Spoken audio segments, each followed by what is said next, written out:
Rewind, Your Week in Review is sponsored by the Wisconsin Realtors Association, bringing Wisconsin communities to life with great homes, businesses, and neighborhoods. The Wisconsin Realtors Association, the voice of real estate. This week on Rewind, Your Week in Review, the Republican-led investigation into the 2020 election widens as more subpoenas are issued. We'll discuss how this move suggests Gableman's months-long review doesn't plan on ending anytime soon. Plus, Republican lawmakers introduce a series of law enforcement bills to kick off the new year. And we reflect on the one-year anniversary of the Capitol riot and discuss its lasting effects. All this and more on Rewind, Your Week in Review for January 7th. Hi, I'm Emilee Fannon. And I'm J.R. Ross. J.R., Happy New Year. Same to you. All right, well, we're going to kick off the new show and the new year with some breaking news. UW System President Tommy Thompson announced that he is going to be resigning and stepping down from that position. Now, he made this announcement. It's not really a big surprise. We kind of knew he was just going to be interim for a while, but he's a very beloved man by Republicans and Democrats. We'll kind of hit on some highlights of his entire history here in Wisconsin. He served in the state assembly. He was the longest-serving governor in Wisconsin history.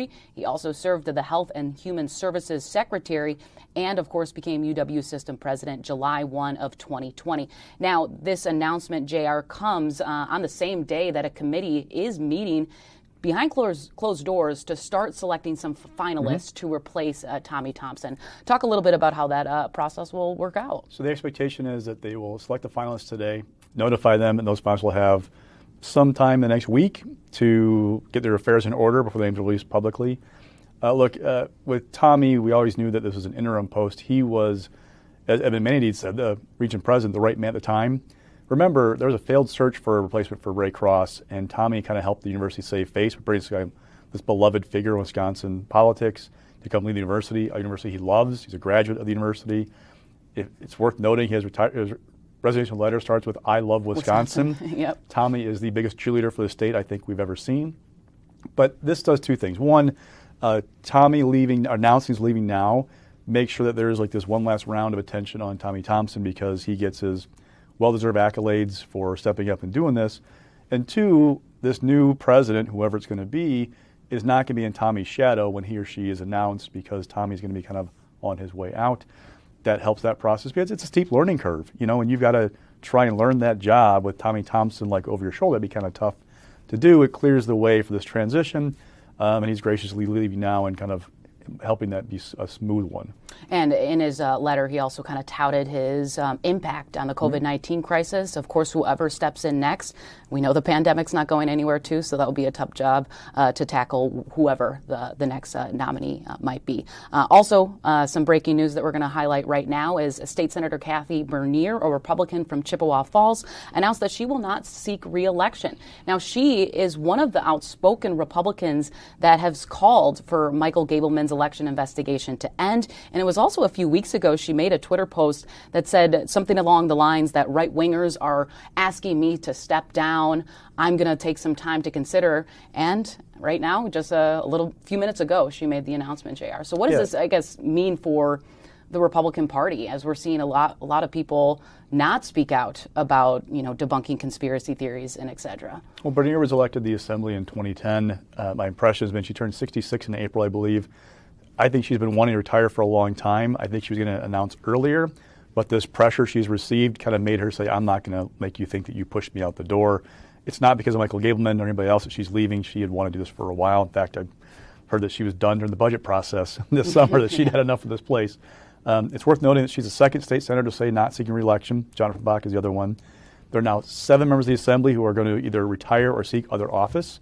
There's an 8th, Samantha Kirkman, running for Kenosha County Executive. If she wins that office, she would have to resign her Assembly seat, but she also may not seek re-election if whatever happens in that race, so another possible departure. We're still not in, 2 years ago, we had 20 people either retire or not seek re-election to go run for something else. We're not quite in that ballpark yet, but we're getting that time where people make their decisions and announce what they're going to do. With Bernier, she's that kind of lone voice out there, kind of really raising Cain about Republicans spreading disinformation about the 2020 election. Now, Also have to note, she's also chided Democrats about 2016, saying you guys talked about Russia, Russia, Russia, so don't be on your high soapbox with us kind of thing. But she's been a lone voice against, reminding people that, yes, there were issues in 2020, but there wasn't widespread fraud in the election. Mm-hmm. And she's also has called on a lot of her Republican colleagues that, hey, guys, now's the time, step up, start speaking out about the election conspiracy theories. But she's one of the few that actually does that.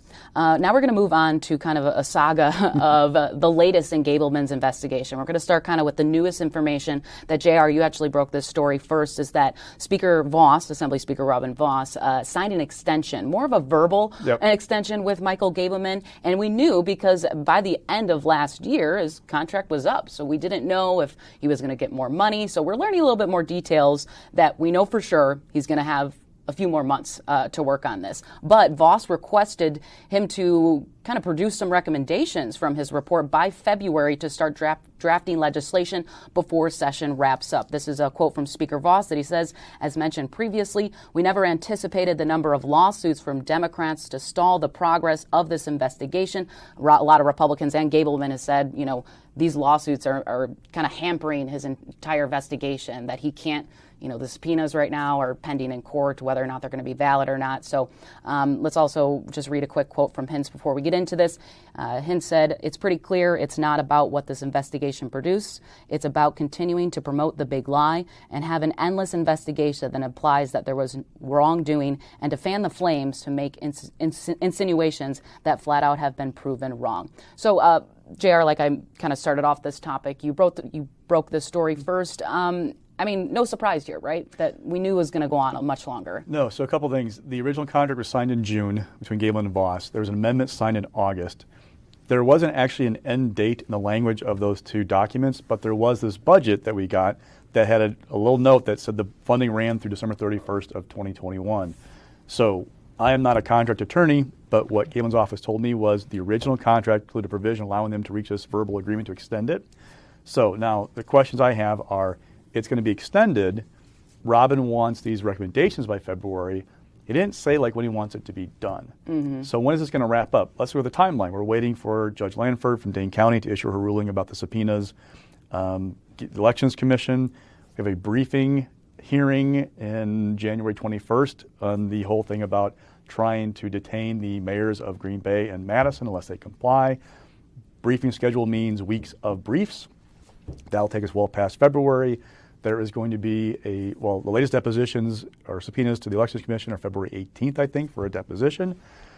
I'm running out of breath because there's so many things going on in the next couple of months that mean we're not going to be done by the end of February with this entire thing. So the question is, okay, will Gableman have another interim report, which he gave us in December, and then continue his work, or will this actually wrap up at some point sometime soon? And, how much more money does he have? I think the last committee hearing, committee hearing, where he testified, he kind of gave us a little bit of an insight of how much he has left, but it remains to be seen of where he'll spend that. Gableman's office told me that there's an appropriation of the $676,000. There's $325,000 for basically the cyber forensic audit part of this whole thing, right? What Republicans have been calling for, some Republicans calling for, they have not spent the bulk of that, they told me.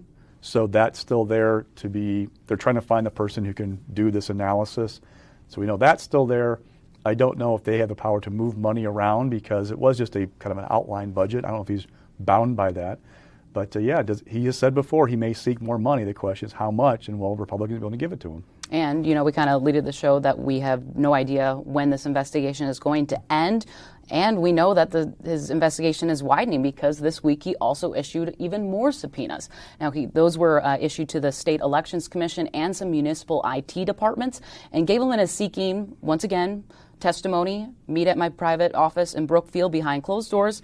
He wants emails, information about voting machines, and records related to specific voters. City officials in Madison and Green Bay, their IT departments were also served.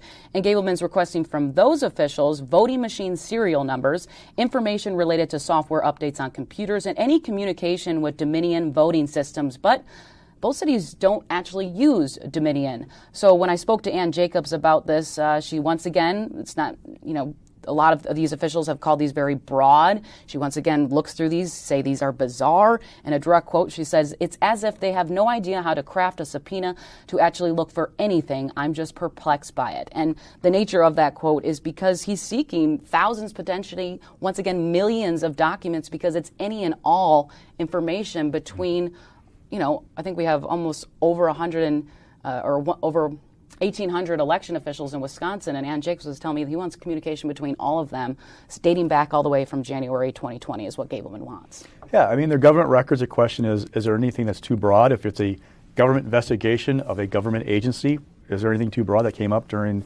a hearing last month on some separate subpoenas? So I'm watching that. Also, do we see challenges, again, the grounds of these depositions supposed to be in private at an office in Brookfield versus in front of the Assembly Committee, that ruling in that the original WEC subpoenas, that may have shed a great deal of light on how this is going to proceed going forward, and whether these guys are going to his office and talk to him, or he's required to do it in front of a committee. And with these latest subpoenas, Ann Jacobs, who is the chairwoman of WEC, also said she believes these subpoenas are, in a sense, just a tactic to make it seem like Gableman's investigation, like he's doing work and wants to prolong it. And we've talked about kind of maybe the potential Republican strategy there is that they don't want to produce a report because they don't want to disappoint voters who really want them to reveal some findings about this. Also, the other headline this week with Gableman's election investigation is that the Green Bay mayor is seeking sanctions against Gableman. He wants a judge to issue sanctions against Gableman for mischaracterizing him in newspaper ads. Now, his attorney, Jeffrey Mandel, asked a Waukesha County Circuit Judge to force Gableman to publish a full-page ads in a handful of Wisconsin newspapers, acknowledging that he had made inaccurate statements about how the Green Bay's mayor responded to the election review. This comes after Gableman was testifying in front of lawmakers on the Assembly Elections Committee and called out the Green Bay mayor, saying, hey, he's not cooperating, and this is what happened, I guess, shortly afterwards. So the rub is that Green Bay hired private attorneys to basically handle this entire situation. They say that for Gableman's office, you should contact us and us alone. Gableman's office sent communications, according to this complaint, to the city attorney, who was not supposed to be communicating with them about this stuff because they'd hired somebody else. The city attorney who was leaving that job says that she found the emails in her spam filter as she was preparing to leave for another position within city government. They notified the Gableman office, they say, of the situation, and even though they notified them, hey, we turned over 20,000 records or so, whatever it was, your initial request for documents. 2, we told you to talk to our private attorney, you didn't. 3, we found this, we want to let you know we found this. He still went and filed the writ seeking to have the mayor detained unless he complies the test. So that's been an interesting situation. Now, don't forget, Gableman's own attorneys have said we might seek sanctions against you guys for this. Again, this is a ongoing legal battle that I'm not sure when it's going to wrap up, but again, a sign of it's not going to be done by the end of February unless there's major movement in how this thing is progressing. And the attorney representing the Green Bay mayor is also asking Gableman to be fined and take at least 3 hours of continuing education classes on legal ethics and to no longer have contact with Green Bay officials. The next topic we're going to talk about is a development related to Gableman's investigation is that Speaker Voss is going to be compelled to testify. That was at least the ruling from a Dane County judge that ordered Voss to sit down for a deposition with the attorneys for the liberal watchdog group American Oversight. The group is seeking records related to Gableman's investigation to kind of just get their own updates of what he's looking into. The quote from the judge is that the citizens of the state of Wisconsin deserve the truth. Either these records exist and they're being improperly withheld, or they don't exist. So kind of just another transparency, court case here, as many people, even in the public, kind of just want to know what Gableman is doing. American Oversight has filed 3 lawsuits now seeking records. They've filed multiple open records requests. They're arguing that they're not being fulfilled properly. This is a chance to grill Robin Voss over Zoom, but privately. We can't watch it, about what he did to try and find these records, as well as one of his staff attorneys, Mr. Fawcett, to see what they did to look for records and if they did a sufficient search for them, essentially, and if there's anything else out there. And we want to just kind of give people a recap of what happened while we were on holiday break, is what happened in court on December 23rd, Christmas Eve. Now, this is the court case that by Monday, at least, a Dane County judge is expected to make a ruling whether or not Gableman subpoenas issued compelling the WEC administrator, Megan Wolf, to testify, whether those subpoenas are valid. And it's really going to, I guess, give us a taste into the future of whether these subpoenas are going to be upheld or not.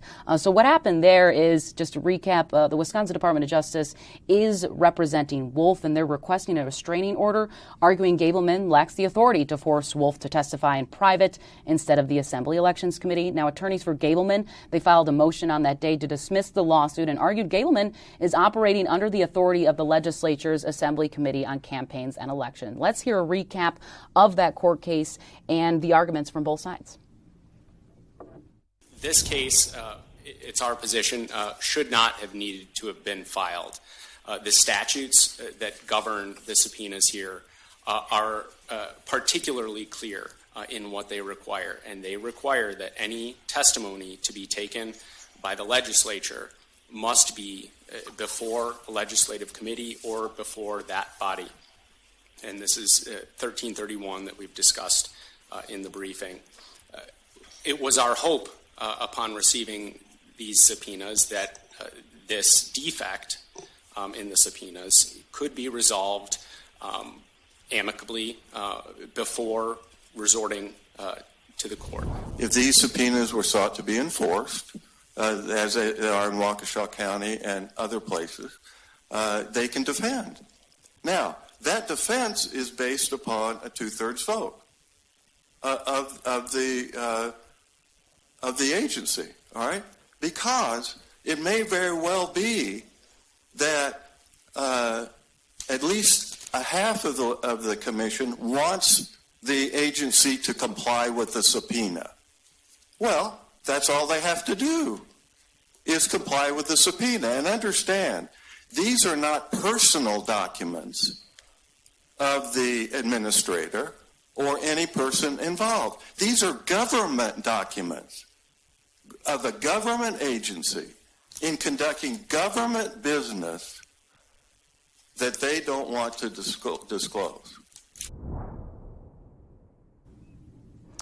We're going to move on from the Gableman investigation and turn to Assembly Republicans and senators are also introducing this week a law enforcement package of bills that really just aims at recruiting and retaining police officers, as Republicans are saying that they have, as of last year, there was the lowest number of officers on our streets in over a decade. Now, we knew going into this legislative session that Republicans kind of want to focus a little tough on crime stuff and focus on law enforcement as well. So this was kind of their kicking off the new year with this legislative package. We'll recap some of them. It would basically use ARPA funding to offer cash incentives, implement grant programs, prohibit no-knock search warrants, and teach children how to interact with law enforcement. And before we get into some, I guess, the opposition from Representative Gordon Hintz, let's hear from the presser itself and kind of Republicans' pitch on their package. Recruiting and retention are down because we went through a pendulum where people said it was no longer honorable to be a police officer or a sheriff's deputy, which is absolutely crazy to me. The heroic things that I've witnessed in my career that men and women do for the good of someone else, and in the past 2 years to have them condemned, this is a very positive step in the right direction for the state to say that we value the men and women that serve in law enforcement. We would like to find a way to help you recruit, would like to help you find a way to retain, help to find the small agencies pay for equipment. So it's an extremely complex issue, but this is a great step in the right direction.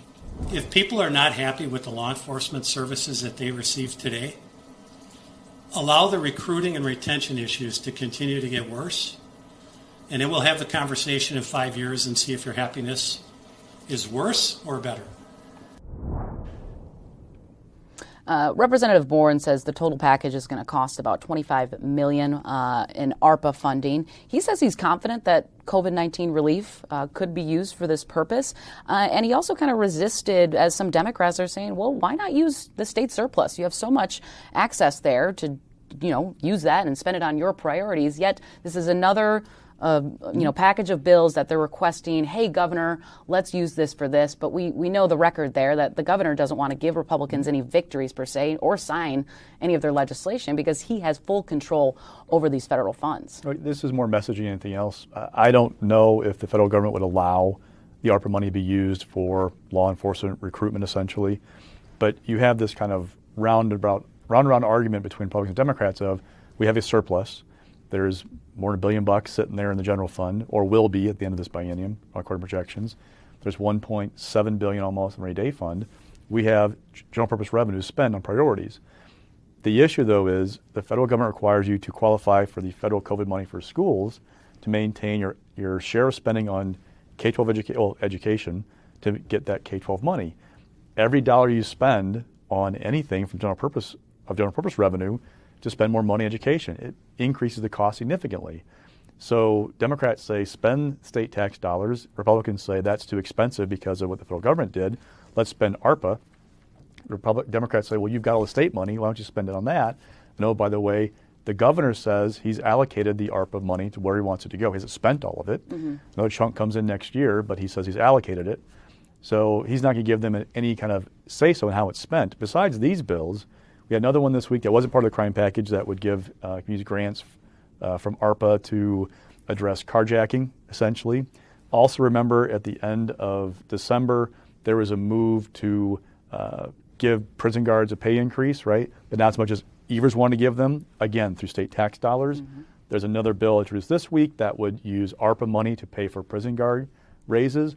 Again, if you do that, and here's the other thing about this whole debate, if you use ARPA money now on ongoing expenses, you create a problem in the next budget because you are committing a level of spending, right, that if the ARPA money goes away, you have to fill that gap with state dollars. So the next budget becomes more tougher. Now, the prison guard bill, the raises would not be permanent, so it wouldn't have that issue. But other things, if it's an ongoing expense, you're causing an issue in the next budget by using federal money to do these things. Yep. And I'm sure this won't be the last legislation that we'll see. Republicans probably drafting saying, hey, let's use some of this federal funds for this and that and that. They feel like they've got a great issue in law and order because the Waukesha Christmas parade, they're talking about bail reform. They're looking at the protest of Black Lives Matter and saying that the whole social justice thing has moved away, and now they're really on the high ground when it comes to law and order. So they're going to hammer this issue, and Evers got to have a good answer for it because it's going to come up in the campaign this fall. And also this week, we had the one-year anniversary of the January attack at the U.S. Capitol. We heard, a lot of people were speaking out about it, not so much from Republicans, but a lot of Democrats, and a lot of Democrats who are running in this year, we can finally say. Yeah. Not in 2022, we are in 2022. So let's just hear from two Democrats, Senator Tammy Baldwin and Representative Mark Pocan. Mark Pocan kind of had this media availability, and then Senator Baldwin spoke on the floor on the anniversary on Thursday. That disgraceful day led to the deaths and injuries of brave people in uniform, creating lasting scars for countless members of our community. We have colleagues who have inexplicably and falsely said the violent mob was a group of mere tourists. My Republican counterpart from the great state of Wisconsin even called January 6th a peaceful protest. We must all condemn this insurrection in no uncertain terms, as well as the big lie about the 2020 election. That day you saw people of all political stripes saying the same thing. They were outraged. They were trying to actually have the president call off his troops. It was a day that we were unified. And at the end of the day, it failed. The attempted coup failed. That day could have been something that really unified this country around how important our republic is to everyone, regardless of political party. Unfortunately, what's occurred has been just the opposite. It's important to note a year ago, on January 6th, all 10 members of Wisconsin's congressional delegation did condemn the attack, but it was their statements afterwards that kind of changed. We saw Congressman Mike Gallagher call it banana republic crap. And for Senator Ron Johnson, he did condemn it, but then he kind of said he didn't believe it was an armed insurrection, called that false.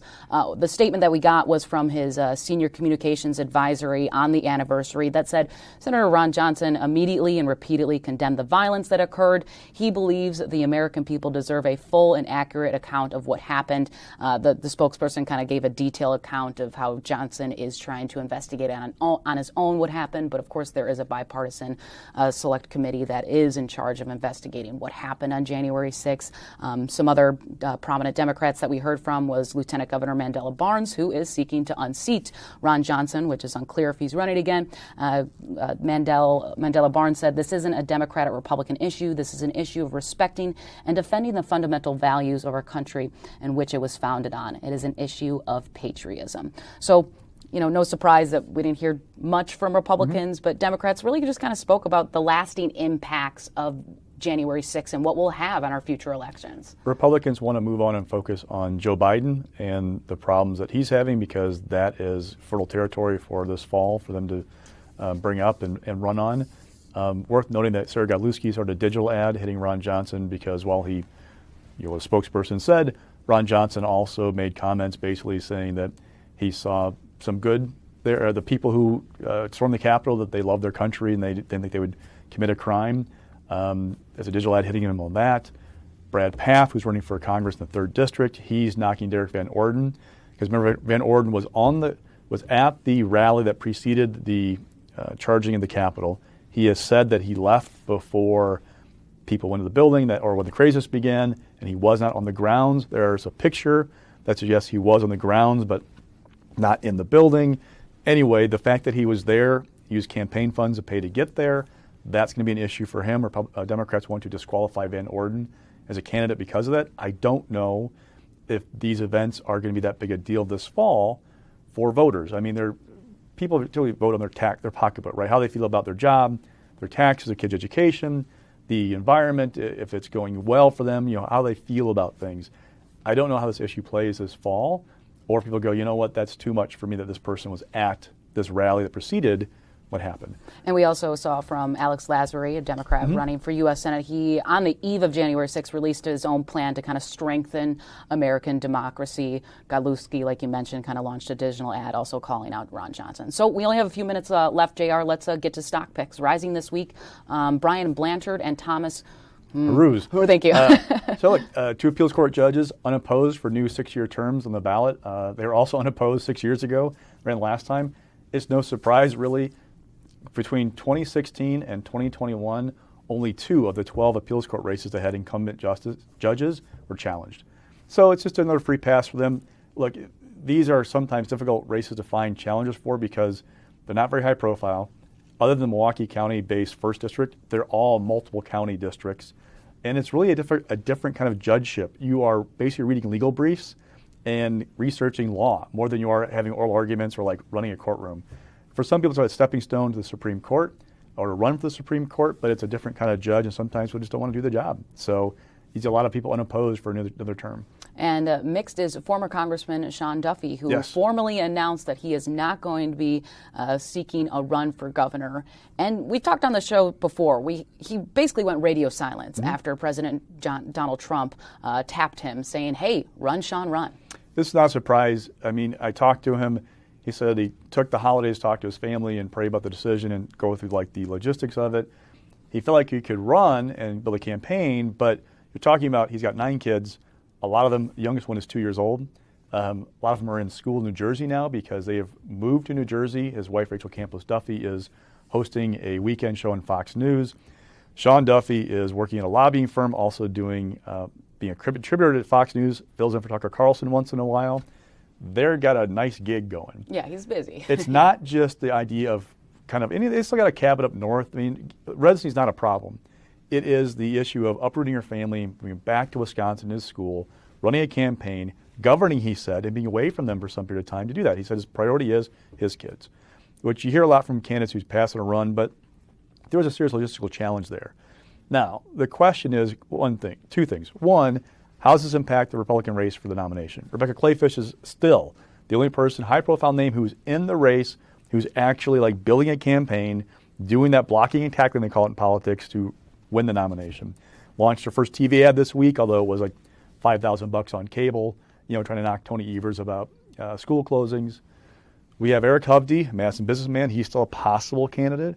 We have Kevin Nicholson, who ran for U.S. Senate 2018, who's basically said if Ron Johnson doesn't run, he wants to run for Senate. But if Ron Johnson does run, he'll run for governor. We'll see if when Johnson makes that decision, if he actually runs for election, if Nicholson will stick to that. But who's going to get in? Will anybody else challenge Clayfish? And two, Duffy said, I keep my options open for the future. Well, let's look down the road. Politician doesn't say that, though. Yeah. Look down the road. The first obvious one is 2024 for U.S. Senate. Mm-hmm. Well, Tammy Baldwin, I know some Republicans like to kind of like dismiss her or underestimate her, but she is a really good fundraiser. She is really good at working the state and is a very solid campaigner. Even if Democrats have a tough year in 24, she's proven she can rise above the top of the ticket and run a pretty good campaign. That's not an easy task. For governor, you're talking 2026 at the earliest, right? And that's assuming that Evers wins re-election. Otherwise, you're talking 2030 or 34. There are not many obvious lanes right now for to get back to Wisconsin politics by passing this bid this year. All right, and quickly we'll do falling is Governor Evers' cabinet appointees, because you spoke to Senate Majority Leader Devin LeMahieu this week for an interview and says, well, we might not take up many of those. They're not planning to do any of the nominees to the Board of Regents for UW System, the Tech College System Board, or the DNR Board. Now, the DNR Board, not a big deal because Frederick Prane, who was a Walker appointee, has not left, even though his term ended in May. He set a precedent saying you can continue to serve until your successors are confirmed by the Senate. That's kept that board in hands of Walker appointees, 4-3. The Keck College System Board, there are 3 Walker appointees who refuse to leave their position, though their terms are over. That's kind of negated because it's 5-5 Evers and Walker appointees, 3 Evers-friendly ex officio members of the board, so it's not. The regents, though, of Evers' 9 appointments to the Board of Regents, only 2 have been confirmed. There are 7 awaiting confirmation. He now has a 9-7 advantage over Walker appointees with his picks, right? We have 2 more Walker picks who come off the board in May if they leave again, right? That's a lot of turnover. So in theory, what the Republicans are thinking is if a Clayfish or whomever beats Evers in November, in January of 23, you can rescind all of the appointments that are not confirmed and replace them with your picks. You're talking about the entire, half of the board even flipped. Now, I'm not saying that Clayfish or anybody else will do that for sure. The opportunity, though, is there to do that. Now, one challenge is they're looking for a new president right now, a new chancellor at Madison. These candidates are going in knowing that they might have a different board that they're working for come January 23, depending how this plays out. I don't know it'll be a factor for those candidates, but you got to at least think about it, who your bosses are going to be when it's all said and done. So. All right. Well, we recapped quite a bit this week, and I think we fit it right within our time limit. So for now, I'm Emilee Fannon. And I'm J.R. Ross. We'll see you next week.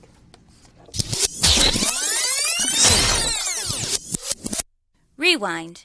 Your Week in Review is sponsored by the Wisconsin Realtors Association, bringing Wisconsin communities to life with great homes, businesses, and neighborhoods. The Wisconsin Realtors Association, the voice of real estate.